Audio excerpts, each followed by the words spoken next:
Neglect ಮಾಡಬೇಡಿ, ಒಂದು awareness ಇಟ್ಕೊಳ್ಳಿ. ಏನಂದರೆ ನಾನು ಒಪ್ಕೋತೀನಿ, ಎಲ್ಲರೂ ಕೆಲಸನೂ ಒಂದೇ ಥರ ಇರಲ್ಲ. ಹೊರಗಡೆ ಹೋಗಲೇಬೇಕಾದ ಸಿಚುವೇಶನ್ ಇರುತ್ತೆ. ಸೊ ಹೊರಗಡೆ ಹೋಗಲೇಬೇಕು ಅಂತ ಅಂದಾಗ ಎಲ್ಲ ಥರದ ಪ್ರಿಕಾಷನ್ ತೊಗೊಂಡು.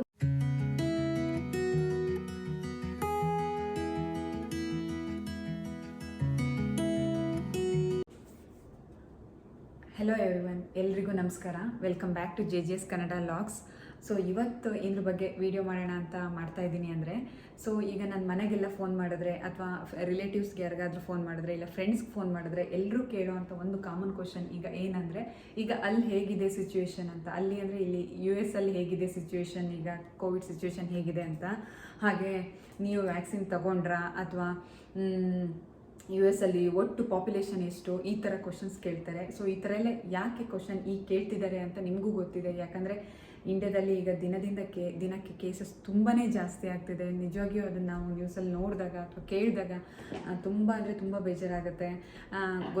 ನಿಜವಾಗಿಯೂ ಇಂಡಿಯಾದಲ್ಲಿ ಸೇಫಾಗಿ ಖುಷಿಯಾಗಿದೆ ಅಂತ ಅಂದರೆ ಆಟೋಮೆಟಿಕ್ಕಾಗಿ ನಮ್ಗೆ ಅದು ಖುಷಿ ಇರುತ್ತೆ. ಸೊ ಬಟ್ ಈಗ ತುಂಬ ಬೇಜಾರಾಗ್ತಾ ಇದೆ ಸಿಚುವೇಶನ್ನ ನೋಡಿ. ಸೊ ಆದಷ್ಟು ಬೇಗ ಎಲ್ಲ ಕಂಟ್ರೋಲಿಗೆ ಬರಲಿ ಅಂತ ಹೇಳಿ ದೇವ್ರ ಹತ್ರ ಕೇಳ್ಕೊತಾ ಇದ್ದೀವಿ. ಹಾಗೆ ಈಗ ಪ್ರೆಸೆಂಟ್ ಕೋವಿಡ್ ಸಿಚುವೇಶನ್ ಇಲ್ಲಿ ಹೇಗಿದೆ ಅಂತ ಹೇಳೋದಾದರೆ, ಸೊ ನಾವೊಂದು ಗ್ರಾಫಲ್ಲಿ ಕರ್ವ್ ಹಾಕ್ತೀವಲ್ಲ, ಅಂದರೆ ನಂಬರ್ ಆಫ್ ಕೇಸಸ್ ಜಾಸ್ತಿ ಇದ್ದಾಗ ಕರ್ವ್ ತುಂಬಾ ಪೀಕ್ ಹೋಗಿರುತ್ತೆ, ಮತ್ತೆ ಡೌನ್ ಆಗುತ್ತೆ, ಮತ್ತೆ ಮೇಲೆ ಕೆಳಗೆ ಆಗ್ತಾನೆ ಇರುತ್ತೆ. ಸೊ ಈಗ ಪ್ರೆಸೆಂಟ್ ಸಿಚುವೇಶನಲ್ಲಿ ಕರ್ವ್ ಆಲ್ಮೋಸ್ಟ್ ಫ್ಲ್ಯಾಟ್ ಆಗಿ ಡೌನ್ ಆಗ್ತಾ ಇದೆ. ಒಂದು ದಿನದ್ದು ಲೆಕ್ಕ ಹೇಳಬೇಕು ಅಂದರೆ ನಾನು April 30th, 2021 ಹೇಳ್ತೀನಿ. ಸೊ ಅವತ್ತು ಎಷ್ಟು ಕೇಸಸ್ ಪಾಸಿಟಿವ್ ಕೇಸಸ್ ಬಂದಿದೆ ಅಂತ ಅಂದರೆ 58,382 ಕೇಸಸ್ ಬಂದಿದೆ ಹೋಲ್ US ಅಲ್ಲಿದು. ಅಂದರೆ ಒಂದು 7 ಡೇ ಅವರೇಜ್ ತೊಗೊಂಡ್ರೆ ಒಂದು 50,000 ಕೇಸಸ್ ಅಂತ ಇಟ್ಕೋಬೋದು. ಹಾಗೆ ಇನ್ನು ಪಾಪ್ಯುಲೇಷನ್ ಬಗ್ಗೆ ಹೇಳಬೇಕು ಅಂತ ಅಂದರೆ US ಅಲ್ಲಿ ಅಂದರೆ ಹೋಲ್ ಅಮೇರಿಕಾದಲ್ಲಿ ಎಷ್ಟು ಪಾಪ್ಯುಲೇಷನ್ ಇದೆ ಅಂತ ಅಂದರೆ 326.7 ಮಿಲಿಯನ್ ಇದೆ. ಅಂದರೆ 1 ಮಿಲಿಯನ್ ಅಂದರೆ ಎಲ್ರಿಗೂ ಗೊತ್ತೇ ಇರುತ್ತೆ. ಸೊ 1 ಮಿಲಿಯನ್ ಅಂದರೆ 10 lakhs ಅಲ್ವಾ. ಸೊ ಇಂಡಿಯಾದಲ್ಲಿ ಪಾಪ್ಯುಲೇಷನ್ ಎಷ್ಟಿದೆ ಅಂದರೆ 1,352.6 ಮಿಲಿಯನ್. ಅಂದರೆ ಡಿಫ್ರೆನ್ಸ್ ನಾವು ತೆಗೆದ್ರೆ 1000 ಮಿಲಿಯನ್ ಜಾಸ್ತಿ ಇದೆ ನಮ್ಮ ಇಂಡಿಯಾದಲ್ಲಿ. ಸೊ ಯಾಕೆ ಪಾಪ್ಯುಲೇಷನನ್ನು ಇಷ್ಟು ಸ್ಟ್ರೆಸ್ ಮಾಡಿ ಹೇಳ್ತಾ ಇದ್ದೀನಿ ಅಂತ ಅಂದರೆ ನಾವು ಅಲ್ಲೇ ಒಂದು ಕ್ಯಾಲ್ಕುಲೇಟ್ ಮಾಡ್ಕೋಬೋದು. ಸೊ ನಾವು US ಅಲ್ಲಿ ಇಷ್ಟು ಪಾಪ್ಯುಲೇಷನ್ ಇದ್ದು ಸಿಚುವೇಶನ್ನು ಎಷ್ಟು ವರ್ಸ್ಟ್ ಆಗಿತ್ತು ಅಂತ ನೀವೆಲ್ಲರೂ ನೋಡಿರ್ತೀರ, ಕೇಳಿರ್ತೀರ ಅಲ್ವಾ. ಲಾಸ್ಟ್ ಇಯರ್ ಇಷ್ಟೊತ್ತಿಗೆ ಇಲ್ಲಿ ಸಿಚುವೇಶನ್ ಹೇಗಿತ್ತು ಅಂತ ಅಂದರೆ ನಾವು ಇಲ್ಲಿ ಎಷ್ಟು ಹೆದರ್ಕೊಂಡಿದ್ವಿ ಅಂದರೆ ನಿಜವಾಗಿ ಅದು ನಮಗೆ ಗೊತ್ತು. ಏನಂದರೆ March 13ಗೆ ಆಫೀಸ್ಗಳು ಶಟ್ ಡೌನ್ ಆಯಿತು, ಸ್ಕೂಲ್ಗಳು ಶಟ್ ಡೌನ್ ಆಯಿತು. ಸೊ ಒಂದು ಕರೋನಾ ವೈರಸ್ಸು ಈ ಥರ ಎಲ್ಲ ಇನ್ಫೆಕ್ಷನ್ ಆಗುತ್ತೆ ಕರೋನಾ ವೈರಸ್ಸಿಂದ, ಅಥವಾ ಅದೇನು ಅಂತ ತಿಳ್ಕೊಳೋದ್ರೊಳಗಡೆನೆ ಅದು ಏರ್ಬಾರ್ನ್ ಡಿಸೀಸಾ ಮಗದೊಂದ ಅಂತ ತಿಳ್ಕೊಳೋದ್ರೊಳಗಡೆನೆ ಸೊ ದಿನದಿಂದ ದಿನಕ್ಕೆ ಇಲ್ಲಿ ಲಕ್ಷ ಕೇಸಸ್ ಜಾಸ್ತಿ ಆಯಿತು. ಸೊ ನಮ್ಮ ಮೈಂಡ್ ಸೆಟ್ ಹೇಗಾಗಿತ್ತು ಅಂದರೆ ಮನೆಯಿಂದ ಹೊರಗಡೆ ಹೋದ್ರೇ ಬರುತ್ತೇನೋ, ಇನ್ಫೆಕ್ಟ್ ಆಗ್ತೀವೇನೋ ಅನ್ನೋ ಥರ ಆಗಿಬಿಟ್ಟಿತ್ತು. ಸೊ ನಾವು ಆಲ್ಮೋಸ್ಟ್ ಒಂದು 3 months ಕಂಟಿನ್ಯೂಯಸ್ ಆಗಿ ಒಂದು ಚೂರು ನಾವು ಹೊರಗಡೆ ಹೋಗಿಲ್ಲ. ಒಂದು 20 ಡೇಸಿಗೆ ಒಂದು ಸತಿ ಗ್ರಾಸರಿನ ಆನ್ಲೈನಲ್ಲಿ ತರಿಸ್ಕೊತಿದ್ವಿ. ದೊಡ್ಡ ಕ್ಯಾನಲ್ಲಿ ಹಾಲು ಸಿಗುತ್ತಲ್ವ ಇಲ್ಲಿ. ಸೊ ಹಾಗಾಗಿ ಅದನ್ನ ತಂದು ಸ್ಟೋರ್ ಮಾಡ್ಕೊತಿದ್ವಿ. ಮತ್ತು ಈ ಥರ ಕಾಳು ಬೇಳೆ ಈ ಥರ ನಾನ್ ಪೆರಿಷಬಲ್ ಐಟಮ್ಸ್ನ ಜಾಸ್ತಿ ಯೂಸ್ ಮಾಡ್ತಾ ಇದ್ವಿ. ಯಾಕಂದರೆ ಪದೇ ತರ್ಸೋಕ್ಕಾಗಲ್ಲ, ಪದೇ ಹೊರಗಡೆ ಅಂತೂ ಹೋಗೋ ಸೀನೇ ಇಲ್ಲ ಅಂತ ಅಂದ್ಕೊಂಡು ಏನೂ ಮಾಡೋಕ್ಕಾಗಲ್ಲ. ನಾವು ಆ ಸಿಚುವೇಶನನ್ನು ಗೋ ಥ್ರೂ ಮಾಡಲೇಬೇಕಲ್ವಾ. ಇಲ್ಲೂ ಕೂಡ ಆ ಒಂದು ಪೀಕ್ ಟೈಮಲ್ಲಿ ಒಂದು ಮೆಡಿಕಲ್ ಫೆಸಿಲಿಟಿನ ಪ್ರೊವೈಡ್ ಮಾಡೋಕ್ಕಾಗ್ದೇ ತುಂಬ ಕಷ್ಟಪಟ್ಟಿದ್ದಾರೆ. ಸೊ ನಿಮಗೆಲ್ರಿಗೂ ಗೊತ್ತು ಇದು ಎಷ್ಟು ಡೆವಲಪ್ಡ್ ಕಂಟ್ರಿ ಅಂತ ಹೇಳಿ. ಆದರೂ ಕೂಡ new Jersey, new York, California ಈ ಸ್ಟೇಟಲ್ಲೆಲ್ಲ ಕೇಸಸ್ ತುಂಬ ಅಂದರೆ ತುಂಬ ಜಾಸ್ತಿ ಆಗ್ತಾ ಇದ್ದಾಗ ಸೊ ಇವ್ರಿಗೂ ಕಂಟ್ರೋಲ್ ಮಾಡೋಕ್ಕಾಗ್ದೇ ದೊಡ್ಡ ಆಡಿಟೋರಿಯಮ್ಗಳಲ್ಲೆಲ್ಲ ಬೆಡ್ ಹಾಕಿಬಿಟ್ಟು ಅಲ್ಲಿ ಫೆಸಿಲಿಟಿನ ಪ್ರೊವೈಡ್ ಮಾಡಿದ್ರು. ಹಾಗೆ ನೇವಿ ಶಿಪ್ಸ್ ಹೆಲ್ಪ್ ತೊಗೊಂಡಿದ್ರು. ಅಂದರೆ ನೇವಿ ಶಿಪ್ಸ್ಗಳನ್ನು ಕೋವಿಡ್ ಹಾಸ್ಪಿಟಲ್ ಥರ ಕನ್ವರ್ಟ್ ಮಾಡಿದ್ರು. ಮತ್ತು ನೇವಿ ಫೋರ್ಸ್ ಅವ್ರು ಹೆಲ್ಪ್ ತೊಗೊಂಡಿದ್ರು. ಸೊ ಈ ಥರ ಎಲ್ಲ ತೊಗೊಂಡು ಆ ಒಂದು ಟೈಮನ್ನು ಇವರು ಕೂಡ ಗೋ ಥ್ರೂ ಮಾಡಿದ್ದಾರೆ.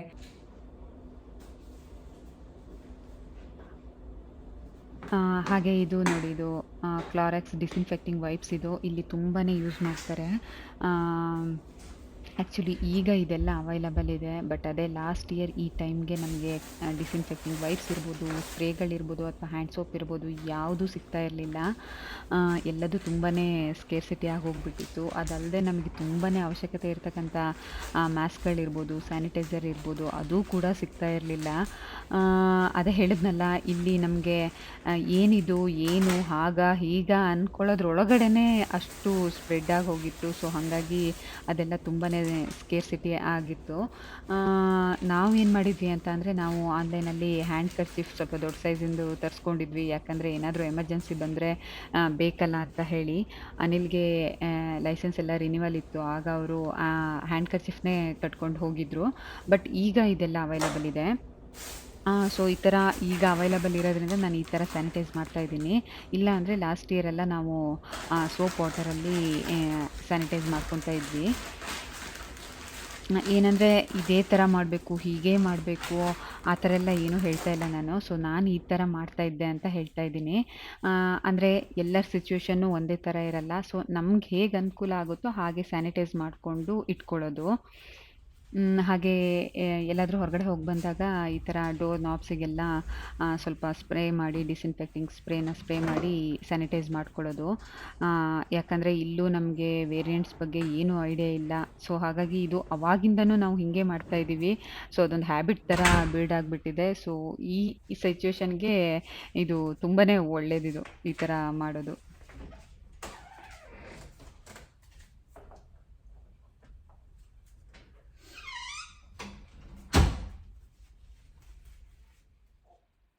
ಹಾಗೆ ಈ ಥರ ಟೊಮ್ಯಾಟೊನೆಲ್ಲ ಸ್ವಲ್ಪ ಅರಿಶಿನ ಮತ್ತು ಉಪ್ಪು ಹಾಕಿ ಸ್ವಲ್ಪ ಹೊತ್ತು ನೆನೆಸಿ ಆಮೇಲೆ ಮತ್ತೆ ವಾಶ್ ಮಾಡಿ ಫ್ರಿಜ್ಜಲ್ಲಿ ತೆಗೆದಿಟ್ಕೊತಾ ಇದ್ವಿ.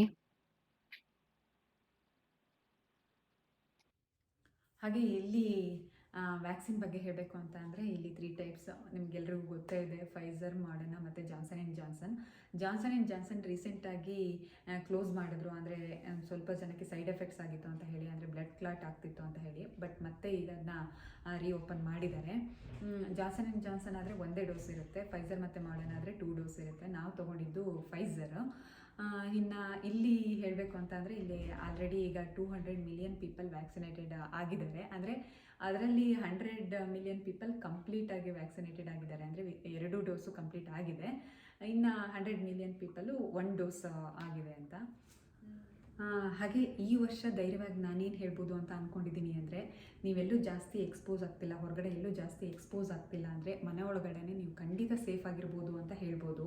ಹಾಗೆ ಮನೇಲಿ ದೊಡ್ಡೋರು ಇದ್ದಾರೆ ಅಂದರೆ ದೊಡ್ಡೋರು ಎದುರುಗಡೆ ಪದೇ ಪದೇ ಡೆತ್ತಾಯಿತು ಅವ್ರಿಗೆ ತುಂಬಾ ಸೀರಿಯಸ್ ಆಯಿತು ಆ ಥರ ಎಲ್ಲ ಮಾತಾಡೋದನ್ನು ಅವಾಯ್ಡ್ ಮಾಡಿ. ಹಾಗೆ ನಿಮ್ಮನ್ನು ನೀವು ಆದಷ್ಟು ಬ್ಯುಸಿಯಾಗಿ ಇಟ್ಕೊಳ್ಳೋದಕ್ಕೆ ಟ್ರೈ ಮಾಡಿ. ಯಾಕಂದರೆ ಈ ಟೈಮಲ್ಲಿ ಮೆಂಟಲ್ ಸ್ಟೇಟಸ್ ತುಂಬಾ ಇಂಪಾರ್ಟೆಂಟು. ಇದು ಸ್ವತಃ ನಮಗೆ ಎಕ್ಸ್ಪೀರಿಯನ್ಸ್ ಆಗಿರೋದ್ರಿಂದ, ತುಂಬ ಚೆನ್ನಾಗಿ ಎಕ್ಸ್ಪೀರಿಯನ್ಸ್ ಆಗಿರೋದ್ರಿಂದ ನಾನು ನಿಮ್ಗೆ ಹೇಳ್ತಾ ಇದ್ದೀನಿ. ನಾವೆಷ್ಟು ಬ್ಯುಸಿಯಾಗಿರ್ತೀವೋ ಅಷ್ಟು ಒಳ್ಳೆಯದು. ಸೊ ಪಾಸಿಟಿವ್ ಮೈಂಡ್ ಸೆಟನ್ನು ಬೆಳೆಸ್ಕೊಳ್ಳೋದು ತುಂಬ ಒಳ್ಳೆಯದು. ತುಂಬ ಒಳ್ಳೆಯ ದಿನಗಳು ಆದಷ್ಟು ಬೇಗ ಬರುತ್ತೆ. ಅಂದರೆ ಆದಷ್ಟು ಬೇಗ ಎಲ್ಲದೂ ಕಂಟ್ರೋಲಿಗೆ ಬೇಗ ಸಿಗಲಿ, ಎಲ್ಲ ಆದಷ್ಟು ಬೇಗ ನಾರ್ಮಲ್ ಆಗಲಿ ಅಂತ ಬೇಡ್ಕೊಳ್ಳೋಣ.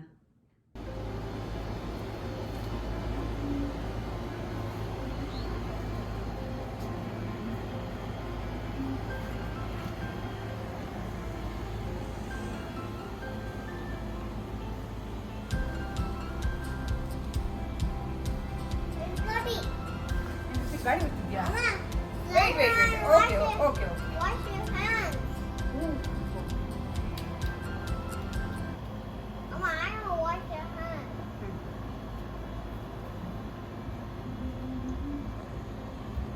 ಅದೇ ಹೇಳಿದ್ನಲ್ಲ, ಏನಾದರೂ ಒಂದಿಷ್ಟು ಹ್ಯಾಬಿಟ್ಸ್ನ ಬಿಲ್ಡ್ ಮಾಡ್ಕೋಬೇಕು. ಅಂದರೆ ಆ್ಯಕ್ಚುಲಿ ನಮಗೆ ನಮ್ಮ ಸ್ಕೂಲಿಂಗ್ ಡೇಸಲ್ಲಿ, ಕಾಲೇಜ್ ಡೇಸಲ್ಲೆಲ್ಲ ಇರುತ್ತೆ. ಬಟ್ ಅದಾದಮೇಲೆ ಹಾಗೆ ಸ್ವಲ್ಪ ಜವಾಬ್ದಾರಿಗಳೆಲ್ಲ ಜಾಸ್ತಿ ಆಗ್ತಾ ಹೋದಂಗೂ ಅದೆಲ್ಲ ಅಲ್ಲಲ್ಲಿಗೆ ಸ್ಟಾಪ್ ಆಗಿರುತ್ತೆ. ಬಟ್ ಈಗ ಇನ್ನೊಂದು ಅದೇ ಥರ ಟೈಮ್ ಅಂದ್ಕೊಂಡು ಮತ್ತೆ ಸ್ಟಾರ್ಟ್ ಮಾಡೋದು ತುಂಬಾ ಒಳ್ಳೆಯದು. ಅದರೊಳಗೂ ಈ ಒಂದು ಗಿಡ ಬೆಳೆಸೋದಿದೆಯಲ್ಲ, ಅದು ತುಂಬಾ ಖುಷಿ ಕೊಡುತ್ತೆ. ಯಾಕಂದರೆ ನಾವು ತರಬೇಕಾದ್ರೆ ಇಲ್ಲ ಸೀಡ್ಸ್ ಇರುತ್ತೆ, ಇಲ್ಲ ಒಂದು ಸಣ್ಣ ಸಸಿ ಥರ ಇರುತ್ತೆ. ಬಟ್ ಅದು ತಂದು ನಾವು ಈ ಥರ ಅದನ್ನು ನೆಟ್ಟಿ ಆದಮೇಲೆ ಸೊ ಅದು ಒಂದು ಹೂ ಇರೋದು ಈಗ ಎಷ್ಟೆಲ್ಲ ಹೂ ಬಿಟ್ಟಾಗ ಅದು ತುಂಬಾ ಖುಷಿ ಇರುತ್ತೆ. ಅದಲ್ಲದೆ ನಿಮ್ಗೆ ಯಾವ್ದು ಇಷ್ಟನೋ ಅದು, ಅಂದರೆ ಬುಕ್ ಓದೋದಿರ್ಬೋದು, ಒಂದು ಅಡುಗೆ ರೆಸಿಪಿ ಟ್ರೈ ಮಾಡೋದಿರ್ಬೋದು, ಯಾವುದಾದ್ರೂ ಒಟ್ಟಿನಲ್ಲಿ ಆದಷ್ಟು ಬ್ಯುಸಿಯಾಗಿದ್ದಷ್ಟು ಒಳ್ಳೆಯದು. ಒಂದು ಮಗು ಇದ್ದರೆ ಆಟೋಮೆಟಿಕ್ಕಾಗಿ ಬ್ಯುಸಿ ಇರುತ್ತೆ, ಆದರೂ ಇದೆಲ್ಲ ಮಾಡಿಕೊಂಡ್ರೆ ಇನ್ನೂ ಸ್ವಲ್ಪ ಜಾಸ್ತಿ ಖುಷಿಯಿಂದ ದಿನ ಕಳಿಬೋದು. ನಮಗೆ CDC ಕಡೆಯಿಂದನೂ ಗೈಡ್ಲೈನ್ಸು ಅಪ್ಡೇಟ್ ಆಗ್ತಾ ಇರುತ್ತೆ. ಅಂದರೆ ಈಗ ಸದ್ಯಕ್ಕೆ ಏನು ಅಪ್ಡೇಟ್ ಇದೆ ಅಂತ ಅಂದರೆ, ಈಗ ಕಂಪ್ಲೀಟಾಗಿ ವ್ಯಾಕ್ಸಿನೇಷನ್ ಆಗಿರೋರು, ಸೊ ಈಗ ವಾಕ್, ಜಾಗ್ ಈ ಥರ ಎಲ್ಲ ಹೋಗಬೇಕಾದ್ರೆ ನಾವು ವಿತೌಟ್ ಮಾಸ್ಕ್ ಹೋಗ್ಬೋದು ಅಂತ ಹೇಳಿದ್ದಾರೆ. ಹಾಗೆ ಮತ್ತು ಒಂದು 2 ಫ್ಯಾಮಿಲಿ ಸೇರಿಬಿಟ್ಟು ಏನಾದರೂ ಚಿಕ್ಕ ಗೆಟ್ ಟುಗೆದರ್ ಈ ಥರ ಎಲ್ಲ ಮಾಡಬಹುದು. ಅಂದರೆ ಈಗ ಇನ್ನೊಂದು ಫ್ಯಾಮಿಲಿನೂ ಕೂಡ ಕಂಪ್ಲೀಟಾಗಿ ವ್ಯಾಕ್ಸಿನೇಷನ್ ಆಗಿರಬೇಕು ಅಂತ ಹೇಳಿದ್ದಾರೆ. ಇಲ್ಲಾಂದರೆ ಸ್ವಲ್ಪ ರಿಸ್ಕಿ ಅಂತ ಮೆನ್ಷನ್ ಮಾಡಿದ್ದಾರೆ. ಹಾಗೆ ಸ್ಕೂಲ್ ಕೂಡ ರೀಓಪನ್ ಆಗಿದೆ ಇಲ್ಲಿ ಜಾನ್ವರಿಯಿಂದನೇ. ಇದು ಸ್ಟೇಟ್ ಲಾ ಪ್ರಕಾರನೇ ಹೋಗುತ್ತೆ. ಅಂದರೆ ಜಾನ್ವರಿಯಿಂದ ಇಲ್ಲಿ ನಾವಿರೋ ಸ್ಟೇಟಲ್ಲಿ ರೀಓಪನ್ ಆಗಿದೆ. ಫಸ್ಟಿಗೆ 2 ಡೇಸ್ ಮಾಡಿದ್ರು, ಆಮೇಲೆ 3 ಡೇಸ್ ಮಾಡಿದ್ರು, ಆಮೇಲೆ 5 ಡೇಸ್ ಮಾಡಿದ್ರು, ಆ ಥರ. ಆದರೆ ಕಂಪಲ್ಸರಿ ಇಲ್ಲ, ಅದು ಪೇರೆಂಟ್ಸ್ ಚಾಯ್ಸು. ಆನ್ಲೈನ್ ಕೂಡ ಇರುತ್ತೆ. ಸೊ ಆನ್ಲೈನ್ ಓಕೆ ಅಂತ ಅಂದರೆ ಮನೆಯಿಂದನೇ ಇದು ಮಾಡ್ಬೋದು. ಇಲ್ಲ ಅಂದರೆ ನಾವು ಕಳಿಸ್ತೀವಿ ಅಂತ ಅಂದರೆ ಅದು ಕೂಡ ಓಕೆ ಅಂತ ಹೇಳಿದ್ದಾರೆ. ಹಾಗೆ ಟೀಚರ್ ಸ್ಟಾಫ್ ಇರ್ಬೋದು ಅಥವಾ ಸ್ಕೂಲ್ ನರ್ಸ್ಗಳಿರ್ಬೋದು, ಎಲ್ಲರೂ ಕೂಡ ಕಂಪ್ಲೀಟಾಗಿ ವ್ಯಾಕ್ಸಿನೇಷನ್ ಆಗಿರಬೇಕು ಅಂತ ಎಲ್ಲ ಗೈಡ್ಲೈನ್ಸ್ ಕೊಟ್ಟಿದ್ದಾರೆ. ಮತ್ತು ವೆಂಟಿಲೇಷನ್ ಎಲ್ಲ ಚೆನ್ನಾಗಿರಬೇಕು ಅಂತ ಹೇಳಿದ್ದಾರೆ. ಬಟ್ ಇಲ್ಲಿ ವೆಂಟಿಲೇಷನ್ ವಿಂಟರಲ್ಲೆಲ್ಲ ತುಂಬ ಕಷ್ಟ. ಅಂದರೆ ಒಂದೇ ಕಡೆ ಅದು ಅಕ್ಯುಮುಲೇಟ್ ಆಗಲ್ಲ, ವೆಂಟಿಲೇಷನ್ ಇದ್ದರೆ ಚೆನ್ನಾಗಿರುತ್ತೆ ಅಂತ ಹೇಳಿದ್ದಾರೆ. ಈ ಥರ ಎಲ್ಲ. ಮತ್ತು ಸ್ಯಾನಿಟೈಸ್ ಆಗಿರಬೇಕು. ಹಾಗೆ ಮಕ್ಕಳಲ್ಲಿ ಏನಾದರೂ ಸಿಂಪ್ಟಮ್ಸ್ ಇದ್ದರೆ ಅದನ್ನ ನಾವು ನೋಡ್ತಾ ಇರಬೇಕು. ಈ ಥರ ಎಲ್ಲ ತುಂಬ ಗೈಡ್ಲೈನ್ಸ್ ಕೊಟ್ಟು ಅದ್ರ ಮೇಲೆ ಓಪನ್ ಮಾಡಿದ್ದಾರೆ. ಮತ್ತು ಏನಂದರೆ ನಾವೇನಾದರೂ ಹೊರಗಡೆ ಗ್ರಾಸರಿ ಶಾಪಿಂಗ್ ಹೋಗ್ತೀವಿ ಅಥವಾ ಏನಾದರೂ ಟೆಂಪಲ್ ಹೋಗಬೇಕು ಅಥವಾ ಏನಾದರೂ ಕ್ರೌಡ್ ಇದೆ ನಾವು ಹೋದಲ್ಲಿ ಅಂದರೆ ನಾವು ಕಂಪಲ್ಸರಿ ಮಾಸ್ಕ್ ಹಾಕ್ಕೊಳ್ಳೇಬೇಕು. ಯಾಕಂದರೆ ಇನ್ನೂ ವೇರಿಯಂಟ್ಸ್ ಬಗ್ಗೆ ಗೊತ್ತಿಲ್ಲ. ಸೊ ಹಾಗಾಗಿ ಮಾಸ್ಕ್ ಹಾಕ್ಕೊಳ್ಳೋದು ತುಂಬಾ ಸೇಫ್. ಮತ್ತು ಇನ್ನೊಂದೇನು ವಿಷಯ ಅಂತ ಅಂದರೆ, ನಾವು ಇಂಡಿಯಾಕ್ಕೆ ಫ್ಲೈಟ್ ಟಿಕೆಟ್ ಬುಕ್ ಮಾಡಿದ್ವಿ ಈ May 14th ಇಂಡಿಯಾ ಬರಬೇಕು ಅಂತ ಹೇಳಿ. ಬಟ್ ಈಗ ಇಂಡಿಯಾ ಟ್ರಾವೆಲ್ನ ಬ್ಯಾನ್ ಮಾಡಿದ್ದಾರೆ. ಅದು ಕೂಡ ತುಂಬಾ ಬೇಜಾರಾಯಿತು. ಬಟ್ ಎಲ್ಲ ಆದಷ್ಟು ಬೇಗ ಕಂಟ್ರೋಲಿಗೆ ಬಂದು ನಾವು ಮತ್ತೆ ಟಿಕೆಟ್ ಬುಕ್ ಮಾಡ್ತೀವಿ ಅಂತ ಅಂದ್ಕೊಂಡಿದ್ದೀವಿ. ಯಾಕಂದರೆ 2 ವರ್ಷ ಆಯಿತು ಬಂದು, ಅಂದರೆ ಇಂಡಿಯಾಕ್ಕೆ ಬರ್ದೇ 2 ವರ್ಷ ಆಯಿತು. ಯೂಶ್ವಲಿ ನಾನಂತೂ PU ಇಂದನೇ ಹಾಸ್ಟೆಲಲ್ಲಿ ಇದ್ದಿದ್ದು, ವರ್ಕ್ ಮಾಡಬೇಕಾದ್ರೂ ಹಾಸ್ಟೆಲಲ್ಲೇ ಇದ್ದಿದ್ದು. ಮ್ಯಾಕ್ಸಿಮಮ್ 1 ಮಂತು, ಇಲ್ಲ ಏನಾದರೂ 1.5-2 ತಿಂಗಳಾಯ್ತು ಅಂದರೆ ಅದೇ ಒಂದು ದೊಡ್ಡ ವಿಷಯ ಆಗಿರ್ತಿತ್ತು. 2 ತಿಂಗಳಾಯ್ತು ಊರಿಗೆ ಹೋಗಿದೆ ಅಂತ. ಈಗ 2 ವರ್ಷ ಆದರೂ ಇನ್ನೂ ಆ ಟೈಮು ಬಂದಿಲ್ಲ.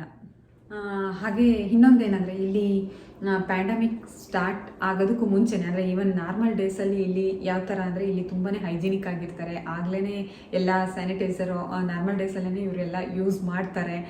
ಹಾಗೆ ಈವನ್ ಸ್ಟೋರ್ಸ್ ಎಲ್ಲ ಇಲ್ಲಿ ತುಂಬಾ ದೊಡ್ಡದಾಗಿರುತ್ತೆ, ಸ್ಪೇಷಿಯಸ್ ಆಗಿರುತ್ತೆ.